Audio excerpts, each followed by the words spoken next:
We need to fight like never before against the policies of blame, exclusion, and isolation.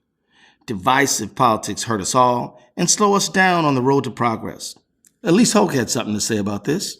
I think it's really important for our brothers on the left to think about this is not our fight to fight alone as women. That you guys need to stand up and call out your brothers when they are saying something that doesn't conform to our collective values. They're going to hear it differently from you. We get really tired of doing it ourselves, and collectively is the way that we progress. And that's true for all of the issues that divide us. It's all of our responsibility together to confront this oppression and this bias. I firmly believe that women, poor, middle class, rich, Black, Latina, Native, white, must lead us in the fight against the politics of exclusion and isolation in America. To build a movement of women invested in the future of our country with renewed energy. I asked Ariana about this. I think it's important for all women, for all people to be organizing. I just think that's going to be the biggest way. And by that, it doesn't mean it has to look like on the ground.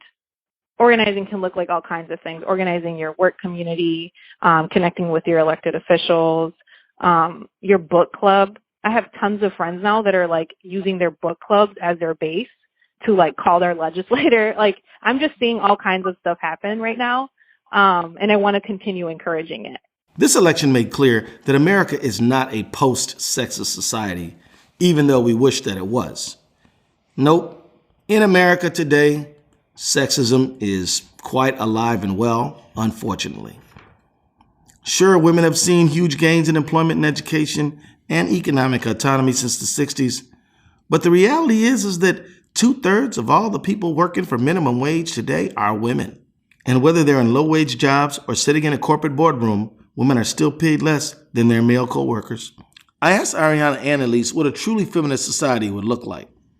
I think it would look like all genders being able to have the ability to live out their lives in a way that is fulfilling, in a way that their basic necessities are taken care of and more, and in a way that allows them to experience joy and that can actually like move our communities in a way where we're not just talking about profit, but we're talking about our well-being, like the well-being of all of us.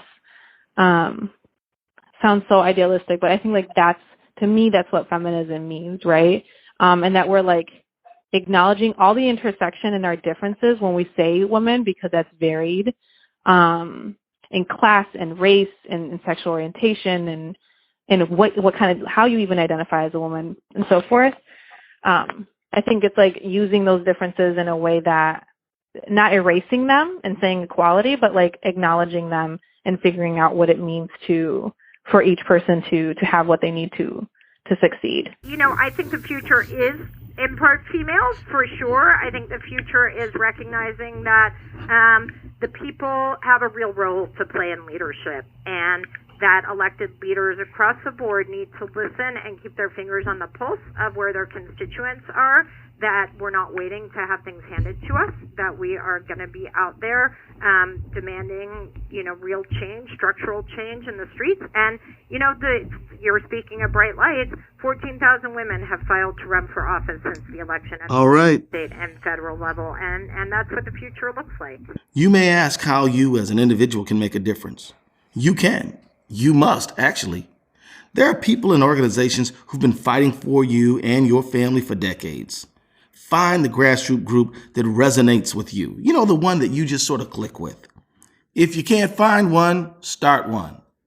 Join a church, synagogue, mosque that volunteers in the community at a homeless shelter, free clinic, or diaper bank, and understand that all of these important things, diaper banks, free clinics, free homeless shelters, and the rest, all depend upon political outcomes in elections.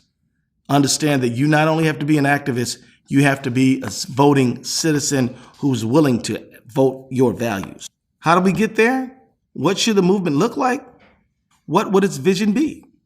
Call to action, I would say, is get involved. And get involved in 2 ways, or 3 ways, actually. I'm going to go with 3 ways.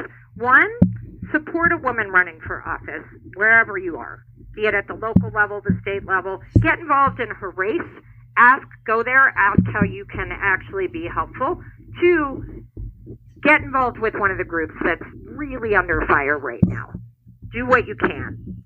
Show up to a rally, make a call to your congressperson, give a couple dollars if you can.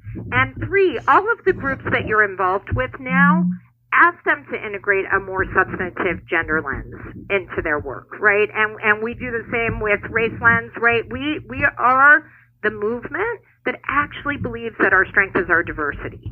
And so when we interact with the groups that we've traditionally been involved in, whether it's an environmental group or a social justice group or a legal group like the ACLU, tell them as a member that you want a strong gender lens involved in everything that they do. There are many ways to continue to be involved in the feminist movement. Many women and allies around women's marches on Washington after Inauguration Day to protest Donald Trump and his anti-woman rhetoric. The organizers of the march and every person who shows up to support it are doing exactly what this country needs, now more than ever. How could people join the work that is already being done to help bring about that movement and the feminist future? So actually, I would really encourage folks, and this is what I've been telling my family, who most of my family is not formally politically involved in any kind of way, is to talk to each other and see all the many ways they've already been resisting all the stuff that they've been all the injustices that they've been putting up with. And I say that because I think that one of the things that we do as a movement is we act like resistance only looks one way. And that doesn't mean we shouldn't organize and actually structurally think about power and shifting it. That's not what I'm saying. But I actually think if you ask people and encourage them to see the many ways they are already resisting, whether I think about my dad who works at a potato factory and has this his team of folks is Somali, Chinese, and Mexican immigrants. And part of what he does is when Ramadan happens, he has trained his team to collaborate with each other, and they work with the folks who practice who are Muslims, right, who practice Islam, to make sure that they don't get in trouble for changing their schedule because of Ramadan, because the bosses aren't actually being inclusive as they should be to figure that out with them. So instead, the team figures it out themselves. That's an incredible work of organizing that nobody's telling my dad that that's what he's doing, but he is. And so I think if we actually start from letting people know that they're already resisting in a whole bunch of ways, and now they're ready to do it even further, just remembering that, because otherwise I think we're going to miss as a movement learning from folks that have been doing it, but maybe not in the ways that we expect or that we've been doing. So that's one thing I would say. And then from there, I think like many people have already said, I would say what are the organizations that are doing work that you can plug into? How do you get involved? Who are your friends that like you, are already involved in an institution, whether it be an organization or a governmental institution that are doing good work? Plug in with them and just start there and keep going. And I would say don't be afraid to expand. There is no expert level. There is no a good grade that you can get on being an activist. Part of it is just starting, and then you'll go from there.